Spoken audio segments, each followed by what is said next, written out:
அதனால் இன்றைக்கி இந்த மேடையில் முதல்ல நான் ஒரு அறிவிப்பை வெளியிட்டுறேன். என்னன்னா, அண்ணாச்சி ஐயோ ஒரு நாளைக்கு இத்தனை லட்சம் கேட்பார், அத்தனை லட்சம் கேட்பாரெல்லாம் நீங்களும் பயப்படாதீங்க.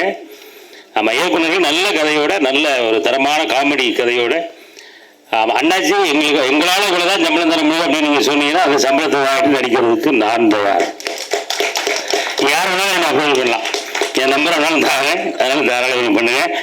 ஆமாம், அந்த கலப்புறம் டீமுக்கு என்னுடைய அன்பான அட்வான்ஸ் வாழ்த்துக்கள். ஆமாம், இந்த படம் தியேட்டரில் பட்டையை கிளப்பணும், பட்டைகள் உள்ள அலப்புறையை கிளப்பணும்.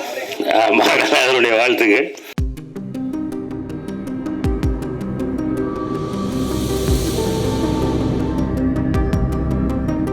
விடுதலை மாற்றம் டீம் வாங்க. Director and producer Mukesh Latha.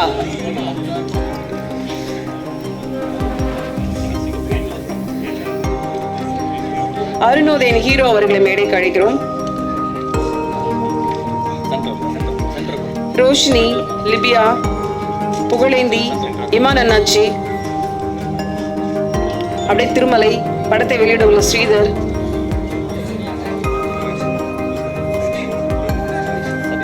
இசையமைப்பாளர் சதீஷ், முருகானந்தம் வாங்க.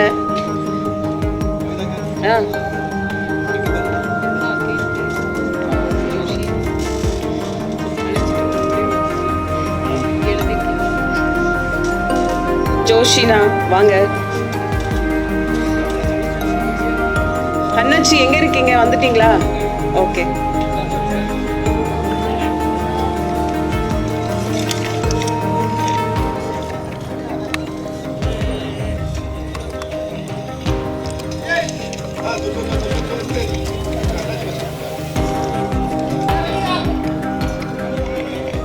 முதலாவதாக நாம பேச அழைக்க போறது சாதி மத பெயரால் அடிபட்டு வீழும் மக்களுக்கான வழியே விடுதலை மாற்றம். மனிதம் என்பது வளர்ந்து புனிதம் காத்திடவே விடுதலை மாற்றம் அப்படிங்கிற மாதிரி ஒரு படம். இந்த படத்திற்காக வாழ்த்த வந்திருக்கும் இந்த படத்தில் முக்கிய கதாபாத்திரம் ஏற்று நடித்த இமான் அண்ணாச்சி அவர்களை பேச அழைக்கிறோம்.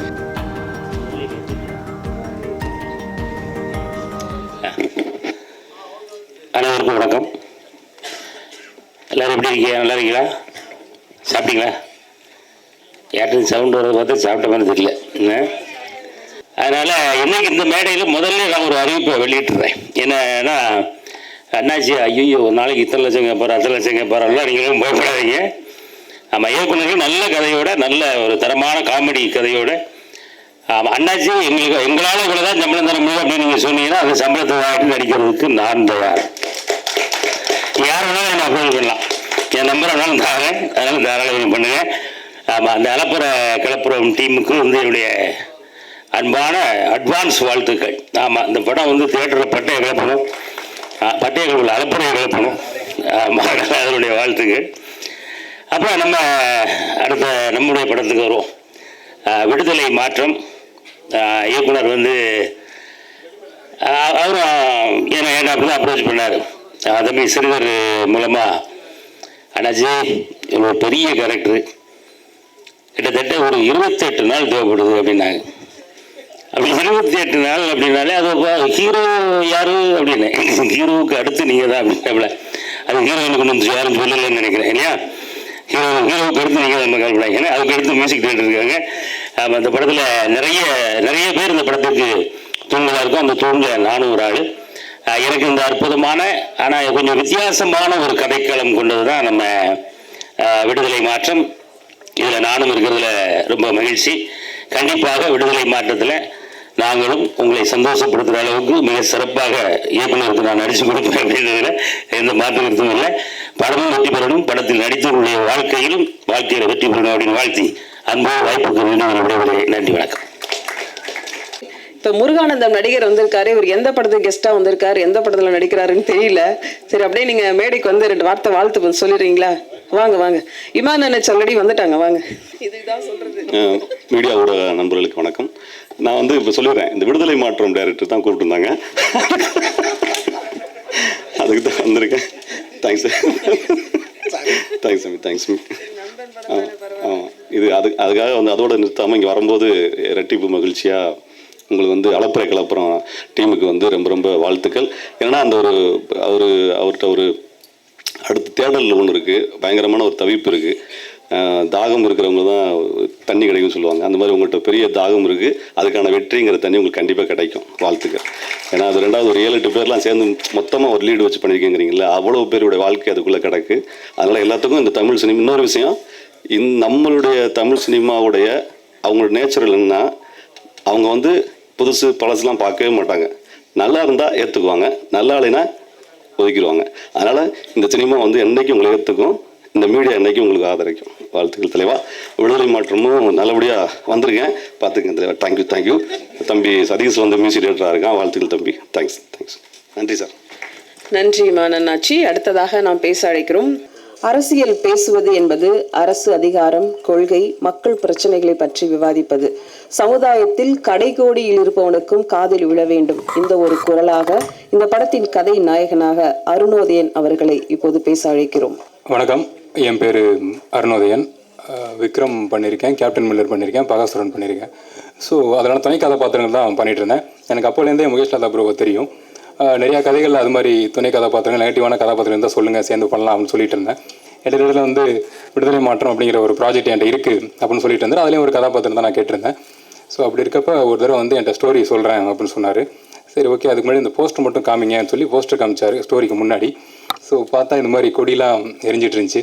ஸோ இதில் வந்து நீங்கள் லீடாக பண்ணணும் அப்படின்னாரு. சரி ஓகே. ஏன் அப்படின்னா நடிகர்கள் அப்படிங்கிறப்ப நான் விக்ரம் கேப்டன் மில்லர் பண்ணுற வரையும் எனக்கு பெருசாக இந்த பொலிட்டிக்கல் ப்ரெஷருங்கிறது கிடையாது. ஆனால் நான் பகாசுரன் பண்ணுறப்பவும் சரி, ருத்ரதாண்டவம் பண்ணுறப்பவும் சரி, எனக்கு கொஞ்சம் ப்ரெஷர் வந்து ஸ்டார்ட் ஆச்சு. ரீசனே இல்லாமல் நமக்கு வந்து ஒரு நடிகராக வளர்ந்து வரக்கூடிய நடிகராக வாய்ப்புகள் கிடைக்கிது, நம்ம நடிக்கிறோம் அப்படிங்கிறது என்னோட மோட்டோவாக இருக்குது. ஆனால் அதை தாண்டி பொலிட்டிக்கல் ப்ரெஷர் கிரியேட் ஆகிறப்ப அதை நான் எனக்கு பர்சனலாக அலோவ் பண்ணுறது கிடையாது. அதை டீப்பாக அனலைஸ் பண்ணி பார்க்குறப்ப தான் தெரியுது, இதை பேஸாக வச்சு பல நடிகர்களுக்கு வாய்ப்புங்கிறது இங்கே தவிர்க்கப்படுது அப்படின்னு. அந்த வகையில் எனக்கு தமிழ் சினிமாவில் ரொம்ப பிடிச்ச நடிகர் வந்து கலையரசன். அவர் வந்து முழுக்க நீளம் அந்த மாதிரி ஐடியாலஜியில் படங்கள் மட்டுமே நடிச்சிட்டு இருக்காரு.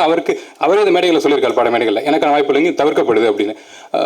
ஸோ இந்த மாதிரி சமூக கட்டமைப்பை அடிப்படையாக வச்சு நடிகர்களை பிரிக்கிறது அப்படிங்கிறது என்னை பொறுத்த வரைக்கும் தமிழ் சினிமாவில் தவிர்க்கப்படணும் அப்படின்னு நினைக்கிறேன். அதை வரும் காலங்களில் நான் பன்முக இயக்குநர்கள்ட்ட ஒர்க் பண்ணுறது மூலமாக அந்த சிக்கலை என்னால் ஓரளவுக்கு பேலன்ஸ் பண்ண முடியும் அப்படின்னு நான் நம்புகிறேன். இந்த படத்தில் வாய்ப்பு கொடுத்த முகேஷ் லதா ப்ரோக்கு என்னோட நன்றி. ஸோ அவரோட லைஃப் ஹிஸ்ட்ரி எனக்கு ஓரளவுக்கு தெரியும். எனக்கு தெரிஞ்ச ஒரு மனுஷனால் உங்களுக்கு அவரோட ஹிஸ்ட்ரி தெரிஞ்சுனா நீங்கள் அதை உங்களால் உணர முடியும். இங்கே வந்து உட்காந்துருக்க கூட முடியாது.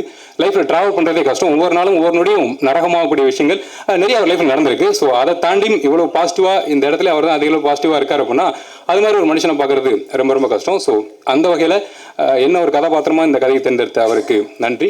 தொடர்ச்சியாக எனக்கு எந்த கதாபாத்திரம் கொடுத்தாலும் அதை என்னோட முழு உழைப்பு அதில் நான் போடுவேங்கிறத உறுதியாக சொல்லிக்கிறேன். நேரம் கொடுத்த எல்லாருக்கும் என்னோட நன்றி.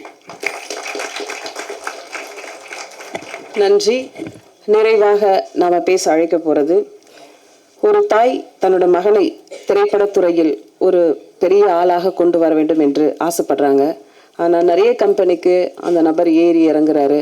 ஆனால் வாய்ப்புகளும் அவர் மீது இருந்த நம்பிக்கையும் மறுக்கப்படுது. ஆனால் அவரே ஒரு நாளைக்கு முடிவு பண்ணுறாரு, நாம ஏன் வாய்ப்பு தேடி போகணும், நம்ம எல்லாருக்கும் வாய்ப்பு கொடுக்கணும் அப்படின்னு 3 குறும்படங்களை வேகத்தில் இயக்குறாரு. அந்த 3 குறும்படங்களும் பெரிய அளவுக்கு மக்கள்கிட்ட ரீச் ஆகுது. இன்னைக்கு வரைக்கும் ஒரு பெரிய அடையாளமாக மாறுது. அந்த வலியும் வேதனையும் தாய் இழந்த ஒரு துயரமும் சேர்ந்து இன்னைக்கு விடுதலை மாற்றம் அப்படிங்கிற ஒரு பெரிய ஒரு படத்தை உருவாக்கி இருக்காரு. முதல்ல அவருக்கு நம்பிக்கை கொடுத்தா அத்தனை பேருக்கும் இந்த நேரத்தில் நம்ம நன்றி சொல்லணும். சாதி வெறியை எடுத்து சந்தோஷமாய் வாழ வேண்டும் அப்படிங்கிறதாக சகோதரத்துவம் கொண்டு மனிதநேய உணர்வோடு வாழ வழி சொல்லும் படம் விடுதலை மாற்றம். அரசியல் கொடி வைத்து அரசியலாக்கும் கனவுகள் பல வந்தாலும் மாணவர்களை கொண்டு களத்தில் பழிக்கு பழி தீர்க்கும் ஒரு சுவாரஸ்யமான திருப்பங்களோடு விடுதலை மாற்றம் உருவாகிறது. அத்தனை வழிகளையும் கடந்து இன்று விடுதலை மாற்றமாக உண்டாக்கக்கூடிய ஒரு படத்தை இந்த மேடைக்காக காத்திருந்த முகேஷ் லதா அவர்களை உங்களின் அன்பான வாழ்த்துக்களோடு மேடைக்கு பேச அழைக்கிறோம். இங்கே வந்திருக்கும் பத்திரிகை நண்பர்கள் அனைவருக்கும் மனமார்ந்த நன்றி. இருக்க எல்லாரையும் பார்த்தா ரொம்ப சந்தோஷமாக இருக்குது. காலையில் எங்களுக்காக வந்து நீங்கள் எல்லோரும் வந்து உங்கள் நேரத்தை ஒதுக்கி இவ்வளோ நேரம் நாங்கள் வந்து 9 o'clock சொன்னோம். ஆனால் 9 o'clockலேருந்து பொறுமையாக காத்துட்டு எங்கள் 2 படத்துக்கும் வாழ்த்து வந்து ஃபஸ்ட்டு உங்கள் எல்லாருக்கும் நான் நன்றி சொல்லிக்கிறேன். அப்புறம் நான் வந்து நிதிஷ் அண்ணனை பற்றியும் ஸ்ரீதரனை பற்றியும் பேசணும். நான் கடைசி நேரத்தில் தான் அவங்க 2 பேர்கிட்ட போய் நின்னேன். அதுக்கு முன்னாடி எல்லாத்தையும் பிளான் பண்ணிட்டேன். ஆனால் பிளான் பண்ண எல்லாமே சொதப்பிடுச்சு. ஆனால் கடைசி நேரம், அதாவது பூஜைக்கு 2 நாளுக்கு முன்னாடி போயிட்டு, அண்ணா உன்னை விட்டு அவனுக்கு வேறு வழி இல்லைண்ணே, நீ தான் எனக்கு எல்லாமே பண்ணி தரணும் அப்படின்னு சொல்லி நிதிஷ் அண்ணகிட்டையும் ஸ்ரீதரன்கிட்டையும் போய் சொன்னேன்.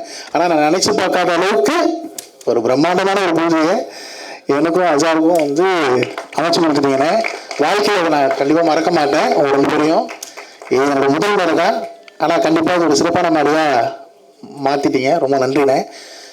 விடுதலை மாற்றம் எப்படி உருவாச்சு அப்படின்றத நான் ஃபஸ்ட்டு சொல்கிறேன். ஆனால் விடுதலை மாற்றத்துக்கு முன்னாடி நான் சென்னையில் வந்து வட சென்னை சார்ந்து ஒரு 8 வருஷம் ரிசர்ச் பண்ணி நான் வந்து ஒரு படம் பண்ணுற மாதிரி இருந்தது. அந்த படத்துக்கு டைட்டில் இப்போ சொல்ல விரும்பலை.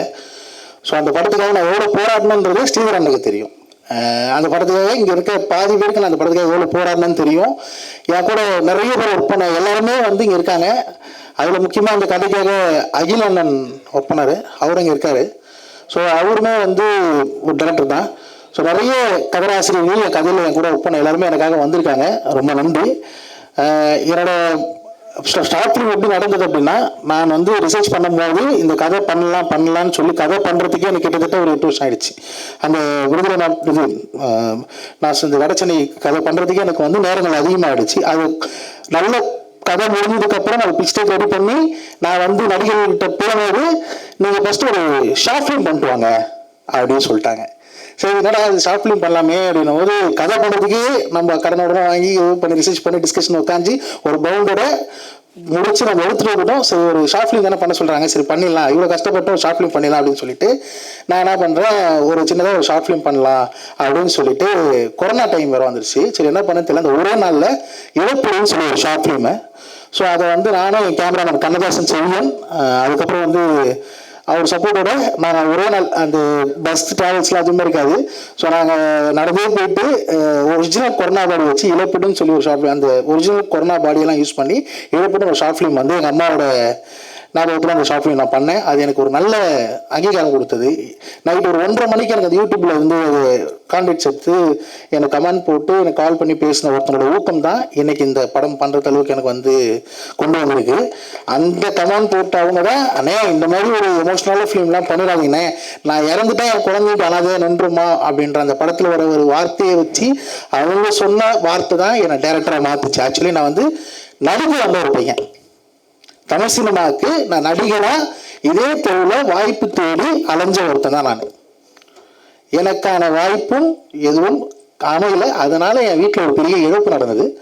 அந்த இழப்புனால முடிவு பண்ணி நம்ம வாய்ப்பை இனிமேட்டு வேணாம், ஸ்க்ரீனுக்கு பின்னாடி ஒர்க் பண்ணலான்னு சொல்லி ப்ரொஃபஷ்னலாக மாறதுக்கு கொஞ்சம் டைம் எடுத்துச்சு. அதனால வந்து நான் ஒரு 3 குறும்படம் இயக்கினேன். அதில் என்னோட ஃபஸ்ட்டு படம் இழப்பீடு, அடுத்தது வந்து 10 ரூபாய், அதுக்கு அடுத்தது ஒத்தவடி. அதுலேருந்து என் மியூசிக் டேரக்டர் கூட ட்ராவல் பண்ணுறாரு சதீஷ். என்னோட 2 படத்தும் ஷார்ட் ஃபிலிமுக்கும் அவர் தான் பண்ணியிருக்காரு. என்னோட கேமராமேன் அவர் தான் கண்ணதாசன் செடியன். அந்த டீம் வச்சு தான் அந்த படமும் நான் பண்ணுறேன். ஸோ எங்கள் எல்லாருக்கும் வந்து நீங்கள் ஷார்ட் ஃபிலிம் மீடியா நீங்கள் சப்போர்ட் பண்ணீங்க. ஸோ அதே மாதிரி இப்போ நான் உங்களை நம்பி ஒரு பெரிய படம் கொண்டு வர போகிறேன். ஸோ அதுக்கும் மீடியா நண்பர்கள் எங்களுக்கு சப்போர்ட் பண்ணணும். அதுக்கப்புறம் பெருசாக நான் ஒரே விஷயம் சொல்லணும், அசாரை பற்றி சொல்லணும். மச்சான் அசார் வா மச்சா. அசார் வந்து எனக்கு எப்படி தெரியும் அப்படின்னா, நானும் அவரும் ராயபுரம் தான், 2 பேரும் ராயபுரத்தை சேர்ந்தவங்க. ஸோ ஒரே ஒரு சேர்ந்த பசங்க தான் நாங்கள். ஸோ படம் பண்ணுறதுக்காக வேறு ட்ராக்கில் போனோம். ஆனால் வந்து கடைசியிலும் கை விடாமல் தான் பிடிச்சிக்கிட்டு நானே கூட இந்த பூஜை போடும் மச்சான் பண்ணுறது 2 பேரும் சேர்ந்து பண்ணிடலாம் மச்சான் அப்படின்னு தான் சொல்லி பேசணும். நிறைய விஷயத்தில் கூட நின்றுருக்கேன். என்னோட வந்து நிறைய கஷ்டங்களை நிறைய நாள் ஃபோன் பண்ணி அவன்கிட்ட புலம்பிருக்கேன். என் கஷ்டத்தில் 2 மணிக்கு இல்லை, காலையில் 5:30 மணிக்கு கேட்பான். ஒரு நாள் வந்து விடிய பேசிகிட்டு இருக்கேன் ஒருத்தவங்களை பற்றி. என் வாழ்க்கையில் பெரிய இது வந்து இறந்துட்டு நைட்டு ஒரு 11 மணிக்கு ஆரம்பிச்சிருக்கோம் அவங்ககிட்ட அந்த புலம்புல. அந்த புலம்புல காலையில் 6:30 மணி வரையும் காவிரி கார்னரில் நின்று மரத்தில் சாஞ்சிட்டு தான் 2 பேரும் பேசிகிட்டு இருக்கோம். அவ்வளோ வெளியே கதைகளை கேட்டிருக்கான். என் எல்லா கதையும் அசாருக்கு தெரியும். ஸோ அசார் தான் ஃபஸ்ட்டு வந்து ஆனாவிடா போடுறது என் கதைகள் அசார் மட்டும்தான். ஸோ கடைசியில் நிற்பம் வச்சேன் என் கூட. ஸோ ரொம்ப நன்றி உனக்கு. இவ்வளோ பேர் இருந்தாலும் வந்து நீ என் கூட வந்துட்டு எனக்கு வந்து பயங்கரமான பெஸ்ட்டு தான். ஸோ ஃபஸ்ட் இந்த விடுதலை மாற்றம் டைட்டில் வந்து படத்துக்கான டைட்டில். ஆனால் அது வந்து நிறைய உதவி இயக்குனர்கள் எங்களை போல ஜெயிக்கணும்னு சொல்லி கதைகளை கொண்டு வரவங்களுக்கு விடுதலை மாற்றமா மாறணுன்றதும் ஒரு டைட்டிலாக அமையும் கண்டிப்பாக. ஏன்னா நான் நிறைய ஹீரோ கிட்ட கதை சொல்ல போயிருக்கேன். என் ஃபோன் எடுத்துட்டா குறைஞ்சபட்சம் ஒரு 50 ஹீரோ நம்பர் ஆசிச்சிருக்கோம். நீங்கள் எங்களோட கதைகளை கேட்டாதான் உங்களுக்கு தெரியும். இல்லை எங்கள் ஷார்ட் ஃபிலிம்ஸை உங்கள் ஃபோனில் நாங்கள் அனுப்பும்போது அதை ஓப்பன் பண்ணி பார்த்தா மட்டும்தான் நாங்கள் என்ன மாதிரி படங்கள் பண்ணக்கூடிய இயக்குநர்களும் தெரியும். இல்லை நாங்கள் அனுப்புகிற ஸ்னாப்ஷாட்ஸ் அண்ட் லாக்லைன் அண்ட் பிக்ஸ்டேக்கில் நாங்கள் ஒர்க் பண்ணுற அந்த ஒர்க்காச்சும் கொஞ்சம் பாருங்கள் ஹீரோக்கள். அப்படி பார்த்தா தான் இது பண்ண முடியும். ஆனால் கண்டிப்பாக சொல்கிறேன், இந்த படம் நான் யார்கிட்டலாம் சொல்லி நான் பின்வாங்கி வந்தனோ உங்கள் எல்லாருக்கும் இப்படி ஒரு படத்தை மிஸ் பண்ண படமாக கண்டிப்பாக இந்த படம் அமையன்றதுல மாற்றம் இல்லை. இல்லைன்னா நீங்கள் என்னோட ஷார்ட் ஃபிலிம்ஸ் 10 ரூபா சர்ச் பண்ணி என்னோட ஃபிலிம் மேக்கிங் பார்க்கலாம். ஒத்தோட ஷார்ட் ஃபிலிமே நீங்கள் பார்க்கலாம். என் டைட்டில் இருக்குது. அதுக்கு நாங்கள் இன்டர்நேஷனல் லெவலில் அவார்ட்ஸ் ஒரு 82 அவார்ட்ஸ் வின் பண்ணியிருக்கேன். ஸோ இந்த மாதிரி ஒரு பிக்ஸ்டர் கூட நீங்கள் ஓப்பன் பண்ணி கூட பார்க்க முடியல அப்படின்றதுனால கண்டிப்பாக எங்களால் உருவாக்க முடியும். என்ன ஒன்று 2 படம் 3 படம் பண்ணி எங்களால் புதிய உருவாக்க முடியும். ஆனால் கண்டிப்பாக அந்த விடுதலை மாற்றம் அவங்களுக்கான படமாக இருக்கும். இங்கே வாய்ப்பு கடைசி நேரத்தில் நாங்கள் ஸ்ரீதரனை நான் கண்டிப்பாக வாழ்க்கையில் மறக்க மாட்டேன். கூட வந்து எனக்கு உதவி பண்ணேன். இங்கே வந்த வாய்ப்பு கூப்பிட்டு எனக்கு வந்து எனக்காக வந்து இவ்வளோ பேர் அவங்க எல்லாருக்கும் நான் ரொம்ப நன்றி சொல்கிறேன். தயவு செஞ்சு இங்கே நிறைய பேர் நல்ல கதைகள் வச்சு இந்த சினிமா வட்டாரத்தில் சுற்றிக்கிட்டு இருக்காங்க. இங்கே வாய்ப்பு நம்ம தான் உருவாக்க முடியும். நமக்காக வந்து எந்த ஊர்கிட்ட போய் கேட்டாலுமே நீங்கள் பெரிய ப்ரொடக்ஷன் கூப்பிட்டுவாங்க, இல்லை அப்படின்னா ஒரு படம் பண்ணிட்டு வாங்க. ஒரு படம் பண்ணிட்டு நாங்கள் ஏன் உங்ககிட்ட வரணும்? ஒரு படம் பண்ணிட்டு ஏன் நாங்கள் உங்ககிட்ட வரணும்? எங்களுக்கு யார் கூட இருந்தாங்களோ அவங்கள தான் கூப்பிட்டு வச்சு பார்க்க முடியும். ஒரு படம் பண்ணிட்டு உங்க கூடலாம் வரணும்னு எப்படி வர முடியும் நாங்களால? யாரும் கேட்டாலும் ஒரு படம் பண்ணிட்டு வாங்கன்னா இங்கே அகிலனுக்கும் அதுதான் நடந்தது. ஸோ என் வாழ்க்கையில் நிறைய ட்ராவல் பண்ணியிருக்கேன் என் கூட. ஸோ இந்த மாதிரி தான் நிறைய இயக்குநர்கள் வந்து இங்கே வந்து கதைகளை சொல்லிட்டு இன்னைக்கு இப்போ ஜெயிச்சில்ல, நாளைக்கு ஜெயிச்சில்ல, நாளைக்கு நீங்கள் இங்கே இருக்க எல்லா டீ கடையிலும் சுற்றுனீங்கன்னா அவ்வளோ இயக்குநர்கள் இருக்காங்க சாலைவனத்தில். என்னை விட பெட்டரான கதைகள் வச்சிருக்க இயக்குனர் நிறைய பேர் இருக்காங்க. ஆனால் இன்னைக்கு ஜெயிச்சிடலாம், நாளைக்கு ஜெயிச்சிடலாம், ஆடி போயிடும், அமாவாசை போயிடும், தீபாவளி போயிடும், பொங்கல் போயிடும். ஆனால் எங்களுக்கான விடுதலை மட்டும் மாறாது, மாற்றமே வராது. அது மாறுன்ற நம்பிக்கையில ஃபஸ்ட்டு என் ஓன் ப்ரொடக்ஷனில் விடுதலை மாற்றம் மிக விரைவில் ரொம்ப சீக்கிரம் படத்தை முடிச்சு தேட்டரோட உங்களோட நம்பிக்கையும் இன்னைக்கு கொடுத்த ஆதரவு அன்னைக்கும் பெருசாக இருக்கணும்னு நான் நம்புகிறேன். வாய்ப்பு அளித்த அனைத்திற்கும் நன்றி. தயவு செஞ்சு சொல்கிறேன், எங்களுக்காக இவ்வளோ வந்து நீங்கள் வெயிட் பண்ணவங்க எல்லாருக்குமே ரொம்ப நன்றி. கண்டிப்பாக இந்த விடுதலை மாற்றம் உங்களுக்கான ஒரு நல்ல படமாக அமையன்றதை நான் ப்ராமிஸ் பண்ணுறேன். அரசியல் எதிர்கால தலைவர்களை உருவாக்குகிறது. அரசியல் ஒரு புரிதலை இளைஞர்களிடம் உருவாக்குகிறது. அப்படி ஒரு புரிதலை உருவாக்க போற படம் தான் விடுதலை மாற்றம். இந்த படக்குழுவினரை வாழ்த்து வந்திருக்கும் தயாரிப்பாளர் இயக்குனர் திருமலை அவர்களை பேச அழைக்கிறோம். அனைத்து பத்திரிகை துறை பிரஸ் மீடியா அனைவருக்கும் காலை வணக்கம். 2 இயக்குனர்களை முதல்ல பாராட்டணும். அசாவுதீன் அவர்களையும் முகேஷ் அவர்களையும். காரணம், முதல் படத்திலேயே ஒரு தயாரிப்பாளர்களுக்கு 2 பேரும் இணைத்து ஒரு விழாவை ஆக்கி அதிலேயே ஒரு பட்ஜெட்டை கம்மி பண்ணியிருக்கக்கூடிய இயக்குநர்களுக்கு வருங்காலத்தில் படம் தயாரிக்குன்னு நினைக்கிற இங்கே உட்கார்ந்துட்டு இருக்க யாரனா ப்ரொடியூசராக இருந்தீங்கன்னா கண்டிப்பாக அவங்கள வச்சு படம் பண்ணுங்க. ஏன்னா அருமையான ஒரு விழா இது. நான் உள்ளே வரும்போது இங்கே சைடில் வந்து டப்பிங்கு 20 வருஷமாக டப்பிங்கில் உட்காந்து தான் பார்த்துருக்கோம். ஒரு நல்ல தேட்டர் வரும்போது அட்மாஸ்பியரில் ரொம்ப அழகாக இருந்தது இந்த தேட்ரு. பட்ஜெட் படங்கள் ரிலீஸ் பண்ணுவதற்கு இந்த திரையரங்கு போல் அழகான ஒரு இடத்த மீண்டும் சினிமாவில் இந்த பரணி ஸ்டுடியோவில் பார்க்குறது மகிழ்ச்சியாக இருக்குது. தேங்காய் வரைக்கும் உடைச்சா தானே அது நல்லதா கெட்டதா, உடைக்கே உடலைனா என்னன்றத இயக்குனர் அவர்கள் பேசுகிற போது ஒரு சின்ன சந்தோஷத்தில் அவர் பேசினாலும் அவருக்குள்ளுக்குள்ளே இருக்க அந்த வலியை உணரக்கூடிய ஒரு இயக்குனராக நம்ம இருக்கிறதுனால அது புரியுது. ஆனால் அதையெல்லாம் கடந்து நீங்கள் வச்சிருக்கிற டைட்டில் அலப்பறை கலப்பறை, எல்லாரும் அலப்பறையோடு தான் இங்கே வந்திருக்காங்க. அதில் நம்மளுடைய நண்பர் ஒருத்தருக்காரு பாருங்க, அவர் நடிகர் ஆகணும்னு பயங்கர அலப்பறை ஆகிட்டார். இயக்குனர் இருக்கும்போது வரவே திறக்க மாட்டார். நடிகர் ஆகணும் அவருக்கு பொருத்தமான டைட்டில் அது. அதே போல் அந்த ஸ்டில் பார்க்கும்போது அத்தனை பேர் நடிச்சிருக்க ஒவ்வொரு கலைஞர்களுக்குள்ளேயும் எவ்வளவு தேடல்கள் இருக்கும்.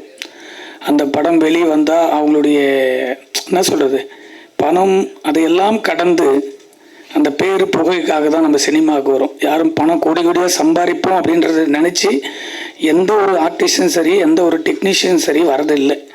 தயாரிப்பாளர் மட்டும்தான் பணம் போட்டால் பணம் எடுக்க முடியுமான்ற நம்பிக்கையில் வராங்களா கண்டி. மற்ற எல்லாருமே ஒரு கலைஞனாக நாம் வெற்றி பெற வேண்டும், ஒரு ஃபெமிலியர் ஃபிகராக வர வேண்டும், ஒரு பெரிய டைரக்டராக வர வேண்டும், பெரிய மியூசிக் டைரக்டர் கனவுகளை சுமந்து தான். ஸோ இதில் இருக்கிறவங்க எல்லாரும் வந்திருக்காங்க. அந்த கலப்பறை அந்த டீமுக்கு என்னுடைய மனமாற வாழ்த்துக்கள். இந்த படம் கண்டிப்பாக கலர்ஃபுல்லாக இருக்கும், பார்க்கும்போது டிசைனில் ரொம்ப அழகாக இருக்குது. உங்களுக்கு என்னுடைய வாழ்த்துக்கள். இன்னொரு விஷயத்தை இயக்குனர் முகேஷ் அவர்களோடு ஒப்பிட்டு, ஒரு இயக்குனரே ஸ்டேஜில் தன்னை பற்றி இல்லாமல் அந்த இயக்குனர் முதல் படைப்புக்கே அவ்வளோ ஒரு நட்பான ஒரு இலக்கணமாக திகழ்கிறத பார்க்கும்போது தமிழ் சினிமாவில் இன்னொரு மறுமலர்ச்சி இருக்குதா அப்படின்றத இன்னைக்கு இந்த ஸ்டேஜில் பார்க்குறேன். காரணம், எனக்கு விடுதலை ரொம்ப பிடிக்கும். தமிழ் சினிமாவுக்கு ஒரு விடுதலை வேணுன்றதுக்காக நான் பல நாள் போராடிட்டு இருக்கேன், கத்திட்டு இருக்கேன். சங்கத்துக்கு ஒரு மாற்றம் வேண்டும் அப்படின்றதுக்காக தான் பல ஆண்டுகளாக போராடிட்டு இருக்கோம். இதெல்லாம் எதுக்குன்னா, சுதந்திரமான சினிமா எடுக்கலாம் அப்படின்ற ஒரு உத்தரவாதத்தை தமிழ் சினிமாவில் ஒரு இயக்குனர் கையில் கொடுத்துட்டாங்கன்னா அவங்க சுதந்திரமா ஒரு வெற்றி படத்தை எடுக்க முடியும். அப்படி சுதந்திரமா ஒரு படத்தை எடுக்கக்கூடிய நிலைமைக்கு அவங்களை உருவாக்கிட்டா தானாவே தமிழ் சினிமாவுக்கு ஒரு பெரிய மாற்றத்தை அடைய முடியும். அந்த விடுதலையும் மாற்றத்தையும் ஒன்றாக இணைக்கக்கூடிய ஒரு பாலமாக இந்த டைட்டில் வச்சிருக்கக்கூடிய இயக்குனர் அவர்களுக்கு இதுலேயே ஒரு சமூகத்துக்கு ஒரு புரட்சியை உருவாக்க போறார் என்றதை அதில் புரிஞ்சிருக்க. காரணம், ஒரு சின்ன உதாரணத்தை சொல்லுகிறேன். என்னுடைய ஃபர்ஸ்ட் படம் தி நகர், ஃபயர் ஆஃப் த சிட்டி, 2007 படம் பண்ணுறேன். நான் ஒரு உதவி இயக்குனர் இருக்கும்போது 5 வருஷத்தில் நம்ம டைரக்டர் ஆகணும், இதுதான் பிளானிங், இது ஒரு நாள் கூட மிஸ் பண்ணக்கூடாதுன்னு அன்னைக்கு எடுத்த முயற்சியில் இன்னைக்கு வரைக்கும் நம்மளுடைய ஓட்டம், அது ஓடையிலிருந்து வர தண்ணியாக இருக்கலாம், ஏரியிலிருந்து உடைச்சிட்டு வர தண்ணியாக இருக்கலாம், இல்லை கால்வாயிலிருந்து போகிற தண்ணியாக இருக்கலாம், இல்லை கடலிலிருந்து பொங்கி அடித்து மேலே வரக்கூடிய தண்ணியாக கூட இருக்கலாம். ஆனால் நீங்கள் ஓடிக்கொண்டே இருந்தால் அந்த வெற்றி என்பது யாராக இருந்தாலும் நிச்சயமாக உங்களை தடுக்க முடியாது. தடுக்கக்கூடிய சக்தியும் சினிமாவில் யாருக்கும் இல்லை. எத்தனையோ சங்கங்கள் இருக்கு, அந்த சங்கம்லாம் உங்களை தடுக்க முடியாது. ஒரு படைப்பை தடுக்கக்கூடிய சக்தி யாருக்கிட்டுமே இல்லை. ஆனால் அதுலேயே அந்த படத்துல ஒரு வரிகளை சொல்லியிருப்பேன், எங்கோ பிறந்து எங்கோ சேர்ந்து இங்கு ஒன்றாக சேர்ந்து சுய துக்கங்களை பகிர்ந்து கொள்ளும் ஒவ்வொரு வாழ்க்கையிலையும் மறக்க முடியாத வசந்த காலம் இந்த கல்லூரி காலம் அப்படின்னு சொல்லிதான் என்னுடைய வாய்ஸ்ல இருந்து அந்த நட்பை பற்றி அப்படி ஆரம்பிச்சிருப்பேன் அந்த படத்துல. அந்த நட்பை ரொம்ப நாளைக்கு அப்புறம் ஒரு இயக்குனரே இப்போ இந்த பூஜைக்காக இருக்கக்கூடிய முகேஷ் அவர்களை பாராட்டுகிற பார்க்கும்போது, ஒரு வலிமையான சினிமாவில் ஒற்றுமை இருந்தால் எந்த படங்களும் சூப்பராக கொண்டு போய் திரையரங்கில் சேர்த்து வியாபாரத்தை கொண்டு வந்த முடியும்ன்றது தான் அந்த வரிகளை உருவாக்கியிருக்கும். அதுபோல் எல்லாருமே சினிமாவில் ஒன்று இணைந்து இருந்தால்தான் அது எந்த சங்கமாக இருந்தாலும் வளர்ச்சி அடைய முடியும், எந்த டெக்னீஷியனாலும் வளர்ச்சி அடைய முடியும். ஒருவருடைய கையில் எதுவுமே கிடையாது. அந்த படத்தை பார்க்கும்போது மொத்த கலர்ஃபுல்லாக எத்தனை ஆர்டிஸ்ட் இருக்காங்க, ஒரு மூவில கூட சோகம் இருக்காது, எல்லாமே சந்தோஷமா இருக்கும். அப்புறம் ஒரு ஸ்டில் பார்த்துறீங்க, இங்கே பாருங்க, இந்த டைரக்டருடைய கனவுகள் பாருங்க எப்படி இருக்குன்னு பாருங்க. கொடி பார்த்துருப்பீங்க, அந்த கொடியில் இருக்கிற கலர் பாருங்க, நீ ஃபயரா தான் பார்க்குறீங்க. அவர் நெஞ்சுக்குள்ள எரியிற அந்த வலியை வந்து ஒவ்வொருத்தருடைய நெஞ்சிலும் எரிஞ்சிட்டு இருக்கு. நானும் ஜெயிச்சிருவேன், சினிமாவில் ஒரு வெற்றிடத்தை என்னால் கொண்டு வர முடியுன்ற ஒரு நம்பிக்கையில வரவங்க தான் இந்த சினிமாவை பாதுகாத்துட்டும் காப்பாத்திட்டு இருக்காங்க. 10 பேர் 20 பேர்லாம் சினிமாவில் இருக்கிற 10 திரையரங்கு வச்சிருக்கலாம் இந்த சினிமாவை காப்பாத்தல. நான் தான் ரஜினி சார் வச்சு படம் பண்றவங்க காப்பாத்தல. இன்னைக்கு இருக்க சூப்பர் ஸ்டார்களை வச்சு படம் பண்றவங்களாம் யாரும் காப்பாத்தல. 10 நடிகலாம் சினிமா இங்க வந்து இருக்கிறது யார் தெரியுமா? இங்க உட்காந்துட்டு இருக்க மொத்த பேரும் தான்.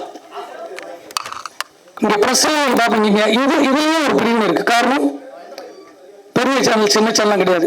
ஒட்டுமொத்த சினிமாவையும் வழி நடத்துவது ஒரு போராட்ட குணம் படைத்த எந்த துறையாக இருந்தாலும், அவங்க தான் தமிழ் சினிமாவை வழி நடத்துகிறாங்க. உதாரணத்துக்கு அவருக்கு ஒரு இவ்வளோ பெரிய ஆர்டிஸ்ட் வச்சு நடிச்சிருக்க இயக்குனருக்கு ஒரு ஒரு மிடில் இருக்க ஒரு நடிகன் இந்த கதையை கேட்டு படத்தில் நடிச்சிருந்தாங்கன்னா அந்த படம் பூஜையிலேயே ஒரு 2 கோடி ரூபாய் வித்திருப்பார். இப்போ இந்த டைட்டில் விடுதலை மாற்றம் டைட்டில் எப்படி இருக்கு? எத்தனை பேருக்கிட்ட முதல் படத்துக்கு கதை சொல்றதுக்காக எத்தனை மிடில் இருக்க ஆர்டிஸ்ட் கிட்ட, பெரிய ஆர்டிஸ்டே விட்டுருங்க, எந்த ஆர்டிஸ்டுமே நீங்க வியாபாரம் கிடையாது சொல்லிக்கலாம். இப்ப இருக்கிற எந்த சூப்பர் ஸ்டார் வரைக்கும் இன்னைக்கு இருக்கிற மிடில் இருக்க 7 ஸ்டாருக்கும் படம் பண்றதுக்கு எந்த தயாரிப்பாளரும் சரியாக ரெடி ஆகல. காரணம், எந்த படத்துக்கும் பிசினஸ் கிடையாது. சிறு படத்துக்கு தொழில் ரீதியாக பிசினஸ் இருக்கு. இங்குதான் சங்கத்தினுடைய ஒற்றுமை தேவைப்படுது. இந்த இயக்குனருக்கு ஒரு மிடில் இருக்கிற அந்த ஹீரோவை கதை கேட்டிருந்தாங்கன்னா அவர் எப்போ ஒரு 4-5 வருஷத்துக்கு முன்னாடி டைரக்டர் ஆயிருப்பார். குறைஞ்சது ஒரு ஹீரோ குறைஞ்ச ஒரு 3 மாசம் ஃபாலோ பண்ணுவாங்க, விரக்தியில் தூக்கி போடுவாங்க, இன்னொரு ஹீரோ கிட்ட போவாங்க, இன்னொரு ஹீரோ, அப்படி போய் போய் போய் போய் ஒரு ஸ்டேஜுக்கு அப்புறம் எல்லாம் வேணாம், இந்த கதையை வெற்றி பெறும் என்ற நம்பிக்கையில் வரவங்க தான் தமிழ் சினிமாவில் வரக்கூடிய நடிகர்களை உருவாக்கக்கூடிய இடத்துல ஒரு இயக்குனரும் ஒரு தயாரிப்பாளரும் இருக்கிறாங்க. சினிமாவில் எல்லா கலைஞரை உருவாக்கி உள்ள எவ்வளோ பேர் இருக்காங்க, லட்சக்கணக்கான பேர், ஒன்றும் இல்ல லட்சக்கணக்கான பேர் இருக்காங்க. ஆனா எனக்கு படம் இல்லை, வீட்டில் உட்காந்துட்டு நல்லா ஏசி போட்டுட்டு கதை கேட்கணும்னு சொல்லுவாங்க. கதை கேட்கும்போது அந்த கதைக்கு அந்த ஜீவனுக்கு என்ன மனசுக்குள்ள சொல்ல வராருன்னே தெரியாமையே ஒரு 20 நிமிஷம் கதை சொல்லி முடிக்கிறீங்களா, நாங்க 10 நிமிஷம் சொல்லி முடிக்கிறீங்களான்னு கேட்பாங்க. எப்படி சொல்லி முடிக்க முடியும்? ஒரு கதையை 2 மணி நேரம் உட்கார்ந்து ஒரு நடிகர் அதை கேட்கும் போதுதான் அதனுடைய ஃபீல் ஒரு 30% கிடைக்கும். அதுக்கப்புறம் கேமராமேன் இருக்காரு, ஒரு விஷுவல் அழகா எடுக்கிறதுக்கு கதை கேட்கும்போது விஷுவல் இப்படி வந்தா நல்லா இருக்கும், மியூசிக் இப்படி வந்தா நல்லா இருக்குன்ற ஒரு நாலேஜில் ஒரு நடிகரா இந்த படம் வெற்றி அடைஞ்சிடும், இந்த படத்துக்கு அப்புறம் நம்ம 10 கோடி சம்பளம் வாங்கலாம் அப்படின்னு நினைக்கிறது தப்பு இல்லை. கேட்காமையே எனக்கு 10 கோடி சம்பளம் சொன்னா எத்தனை தயாரிப்பாளர்கள் படம் பண்ண முடியும்? அதனால்தான் நடிகர்கள் அவங்களே சொந்தமாக படம் எடுக்க வந்துட்டாங்க. அப்படி வந்திருக்கக்கூடிய நடிகர்களே இன்னைக்கு பல கடன்ல இருக்காங்க. சிறு படங்கள் மட்டும்தான் தமிழ் சினிமாவை உருவாக்கும். அது போல முதல் படத்திலேயே இயக்குனர் உங்களுடைய கதையை மட்டும்தான் அந்த டிசைன் பண்ணிருக்கீங்க, அந்த கதை மட்டுமே ஜெயிக்கும். அதுல உங்களுடைய மனசை தளர விடாதீங்க. வெற்றி என்பது உங்க கையில் இருக்கு. உங்களுக்கு இந்த படம் ஆரம்பிச்சதுலேருந்து முடிக்கிற வரைக்கும் உங்களுக்கு என்ன ப்ராப்ளம் வந்தாலும் எனக்கு என்னைக்கு ஒன்றாலும் ஃபோன் பண்ணலாம். என்னால் முடிஞ்ச சப்போர்ட் உங்களுக்கு இருக்கும். இந்த சினிமாவில் புதியவர்களை ஊக்கப்படுத்த வேண்டும், புதுசாக வரவர்களை ஊக்கப்படுத்த வேண்டும் என்பதுதான் தமிழ் சினிமாவுடைய வரலாறு. அதில் வெற்றி அடைந்தால் உங்களை தேடி போனவர்கள் எல்லாம் உங்களை தேடி வருவார்கள்.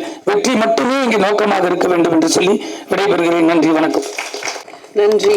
நம்பிக்கையும் முயற்சியும் எப்போதும் வீணாவதில்லை. ஒருவர் இன்னொருவர் கைப்பிடித்து நட்போடு அழைத்து செல்வது அவ்வளவு சாதாரணம் இல்லை. ராயபுரம் டு கோடம்பாக்கம் இன்னும் பல பேர் வருவாங்க.